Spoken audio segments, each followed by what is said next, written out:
three different stages. Three different types that Allah subhanahu wa ta'ala mentioned in the Quran. The first of them is, who knows what it is in Arabic? The first one. There's constantly enjoining evil. What do we call it? An-nafs al-ammara bis-su. Al-ammara bis-su. The one is always calling towards evil. Is that natural for the soul to lean towards evil? Is it natural? No. Not natural. I think it is. Okay, so we have two opinions. Good. Any third opinions? I guess it depends on the environment that you're in. Okay, a lot of things depend. I'm going to give you an example. Anybody his wife is here with him today? Okay, so she can't see you, so if you can't still answer the question, don't worry about it, inshallah. Sometimes the brothers get scared when I ask this question. The sisters aren't here, they're in another room, so you can be honest. If you're walking down the street and you see a beautiful woman wearing something that's a fitna, naturally inside as a man, what is it natural for you to do? The natural thing to do. Don't say we're here in an Islamic center, Salafiyah center, mashallah. Naturally as a man, because you know we get these iman boosters, no astaghfirullah bro. Naturally, you're walking down the street, let's be honest.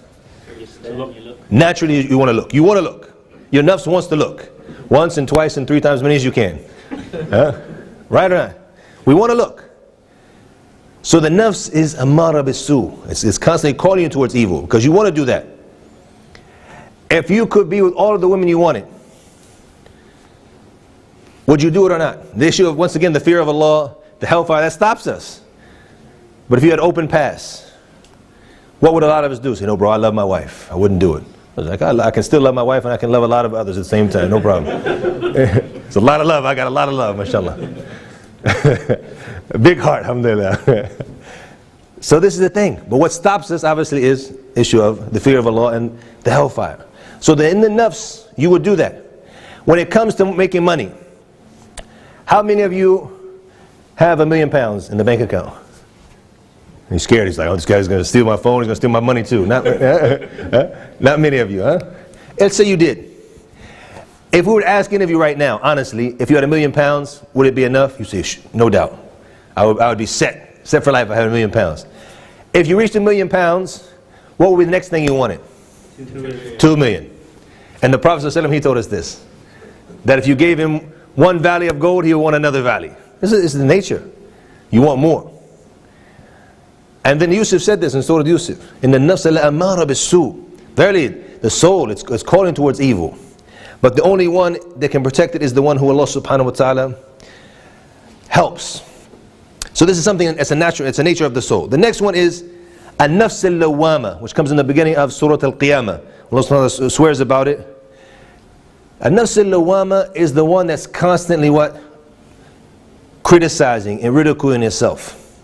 Because when you fall into sin, how does it feel for you? Any of us, let's be honest. When we fall into sin, how does it feel?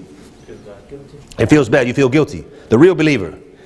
It doesn't matter how practicing you are or not practicing. When you fall into that sin, if you're a believer, you feel it. Abdur-Raheem Mas'ud in Sahih al-Bukhari, how did he describe the sin for the believer and for the munafiq?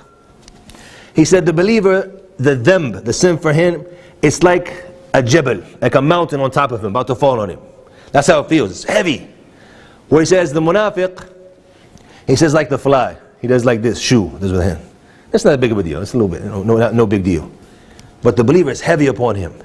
And when you look into the sunnah, and you reflect, we're talking about purifying ourselves in the sunnah, we have a course that we gave, I did it on Huda TV as well as a TV show, about how to find pleasure in the prayer. If you look in the prayer, we're talking about purifying ourselves through the prayer, and it's one of the key things to purifying, obviously, that the Prophet ﷺ, from the dua al-istiftah, the opening dua, one of the famous ones is what? Allahumma ba'id bayni wa bayna khatayaya kama ba'adta bayna al-mashriqi wal-maghrib. Oh Allah, distance me from my sins as you've done to the south and the west. And then the Prophet ﷺ continues to ask Allah subhanahu wa ta'ala to purify him from the sins. Naqini min khatayaya, and to cleanse me from my mistakes. كما ينقى الثوب الأبيض من الدنس. As the white garment, the white thobe is clean from the dirt. And then pay attention what the Prophet ﷺ says at the end. Allahumma ghsilni, Allah wash me from my sins. Bilma'i wal-thalji wal-barad. Ask Allah to cleanse him, to wash away his sins with water, snow, and ice. The scholars mentioned something very beautiful in this, and that is because they said the sin itself has a burning sensation inside. It hurts the believer. So when you wash it away with all three of these, water, snow, and ice, it cleanses him, it softens, it soothes. We're in need of tawbah. So this is why the Prophet ﷺ used to start off sometimes with this dua. The next soul, number 3, and that's why we're all here inshallah, hoping to reach that level. An-nafsul mutma'inna. And Surah what? Al-Fajr.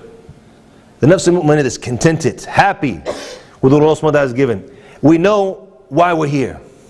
We know what our goal is. We're happy with whatever comes to us in the dunya. We're happy with what Allah subhanahu wa ta'ala commanded us to do.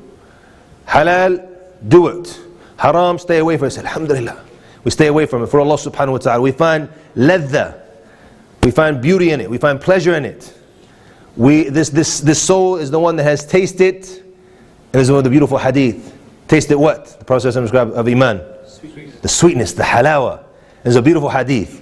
Because anybody who knows Arabic, you know the halawa. It's the sweet. And it has the sweet taste to it. This is the Iman. When you taste it, you want more. So this is the nafs al-mutma'inah. It's contented. Alhamdulillah, happy. What Allah subhanahu wa ta'ala has decreed for it. Happy with what it's doing in life.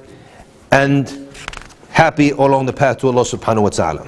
Please don't forget to like us and share us on the Digital Mimbar Facebook and Twitter. Please also subscribe to the Digital Mimbar YouTube channel in the links below.